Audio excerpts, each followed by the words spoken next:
एक छोटे से कस्बे में आरव नाम का 12 साल का लड़का रहता था। वो बहुत जिज्ञासु था, हमेशा कुछ नया सीखने की कोशिश करता रहता था। लेकिन उसकी एक आदत थी, वो हमेशा आसान रास्ता चुनता था। चाहे स्कूल का काम हो या खेल, वो कभी रिस्क नहीं लेना चाहता था। उसके माता पिता अक्सर कहते थे, आरव, अगर तुम हर बार आसान रास्ता चुनोगे तो तुम कभी मजबूत नहीं बन पाओगे। पर आरव को ये बातें बस सलाह लगती थी, हकीकत नहीं। एक दिन गर्मियों की छुट्टियों में आरव अपने ननिहाल गया। उसके नाना एक बहुत बुद्धिमान और शांत स्वभाव के व्यक्ति थे। उनके घर के पीछे एक छोटा सा बगीचा था जिसमें तरह तरह के पौधे और पेड़ लगे थे। आरव को वो बगीचा बहुत अच्छा लगा। सुबह सुबह नाना वहां पौधों को पानी देते, उनसे बात करते और कुछ पौधों की पत्तियां छांटते। एक दिन आरव ने नाना से कहा, नाना, जब मैं बड़ा हो जाऊंगा तो मैं भी आपकी तरह खुश और कामयाब बनना चाहता हूं। लेकिन मुझे समझ नहीं आता कि आखिर कोई इंसान कैसे कामयाब होता है। नाना मुस्कुराए। उन्होंने आरव के सिर पर हाथ फेरा और बोले, तुम्हें सच में जानना है? हाँ नाना, बहुत, आरव ने उत्साहित होकर कहा। नाना बोले, ठीक है, लेकिन मैं तुम्हें जवाब कहकर नहीं दूंगा, मैं तुम्हें दिखाकर समझाऊंगा। अगले दिन सुबह सुबह नाना आरव को लेकर शहर के एक नर्सरी में गए। वहां तरह तरह के पौधे रखे थे, कुछ छोटे, कुछ बड़े, कुछ खिलते हुए, कुछ सूखे से। उन्होंने 2 एकदम एक जैसे छोटे पौधे खरीदे और घर वापस लौट आए। घर आने के बाद उन्होंने आरव से कहा, अब हम इन दोनों पौधों के साथ एक छोटा सा प्रयोग करेंगे। पहला पौधा उन्होंने घर के अंदर धूप से दूर एक सुंदर गमले में लगाया। उस पर हर दिन पानी दिया जाता, धूप से बचाया जाता और कीड़े मकोड़ों से सुरक्षित रखा गया। दूसरा पौधा उन्होंने घर के पीछे मिट्टी में लगाया, खुले आसमान के नीचे, जहां धूप भी थी, बारिश भी और हवा भी। आरव ने पूछा, नाना, इन दोनों में से कौन ज्यादा बड़ा होगा?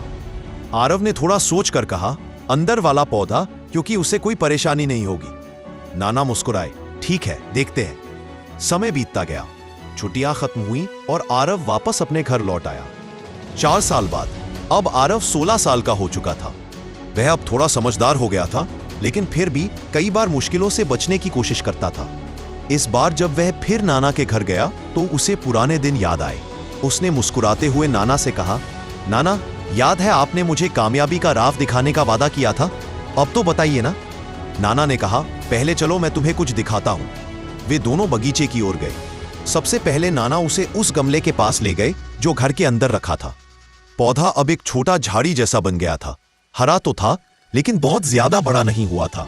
उसकी जड़ें सीमित जगह में थीं और उसकी टहनियां गमले से बाहर नहीं जा पा रही थीं। फिर नाना उसे लेकर बाहर वाले पौधे के पास गए। वहां अब एक मजबूत और विशाल पेड़ खड़ा था। उसकी जड़ें गहराई तक जा चुकी थी, उसकी शाखाएं पूरे आंगन में फैल चुकी थी। उस पर चिड़ियां घोंसले बना चुकी थी और उसकी छांव में ठंडी हवा चल रही थी। आरव यह देखकर दंग रह गया। नाना, यह तो बहुत बड़ा पेड़ बन गया, पर अंदर वाला पौधा तो बहुत छोटा रह गया। नाना मुस्कुराए और बोले, बिल्कुल बेटा, दोनों एक जैसे पौधे थे, लेकिन एक को हमने हर परेशानी से बचाया और दूसरे को हमने प्रकृति के हवाले कर दिया। जो बाहर था उसने तेज धूप देखी, बारिश सही, हवाओं से लड़ा, लेकिन हर मुश्किल ने उसे मजबूत बनाया। उसकी जड़ें और गहरी गईं, उसकी टहनियां और फैली। जो अंदर था उसे कभी कोई परेशानी नहीं हुई, इसीलिए उसे कभी बढ़ने की जरूरत ही महसूस नहीं हुई। आरव चुपचाप खड़ा रहा, उसकी आंखें उस पेड़ पर टिक गईं। नाना बोले, जिंदगी में भी यही होता है बेटा, जो लोग सिर्फ आराम में रहते हैं वे सीमित रह जाते हैं, और जो लोग मुश्किलों से भिड़ते हैं वही जीवन में महान बनते हैं।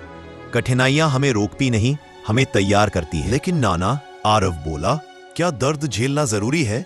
नाना ने मुस्कुराते हुए कहा, जरूरी तो नहीं, लेकिन अगर तुम बड़ी मंजिल चाहते हो तो हाँ, यह रास्ते का हिस्सा है। जैसे यह पेड़ धूप और तूफान के बिना इतना मजबूत नहीं बन पाता, वैसे ही इंसान भी बिना संघर्ष के अपनी असली ताकत नहीं जान पाता। उस दिन आरव ने कुछ समझा। वह उस पेड़ के नीचे बैठ गया। हवा उसके बालों को छू रही थी और ऊपर से पत्तियों की सरसराहट में उसे जैसे जीवन का कोई गहरा संदेश सुनाई दे रहा था। नाना धीरे से बोले, सफलता का रास्ता आसान नहीं होता, लेकिन हर कठिनाई तुम्हें एक कदम आगे ले जाती है। अगर तुम हर बार आरामदायक रास्ता चुनोगे तो तुम कभी अपनी असली ऊंचाई नहीं देख पाओगे। आरव ने एक लंबी सांस ली और मुस्कुरा दिया। उस दिन से उसने तय कर लिया कि अब वह कठिनाइयों से नहीं डरेगा। स्कूल में अगर कोई कठिन विषय आएगा। कुछ साल बाद आरव अब कॉलेज में था। उसने कई चुनौतियां झेली थी, कभी हार भी हुआ, कभी निराशा भी मिली, लेकिन हर बार वह याद करता, जो पेड़ धूप और बारिश से लड़ा वही आज सबसे मजबूत है। धीरे धीरे आरव ने अपनी पहचान बना ली। लोग उसे कहते, तुम हमेशा इतने शांत और मजबूत कैसे रहते हो? वो बस मुस्कुरा देता और कहता, क्योंकि मैंने अपनी जड़ें मुश्किलों में डाली है।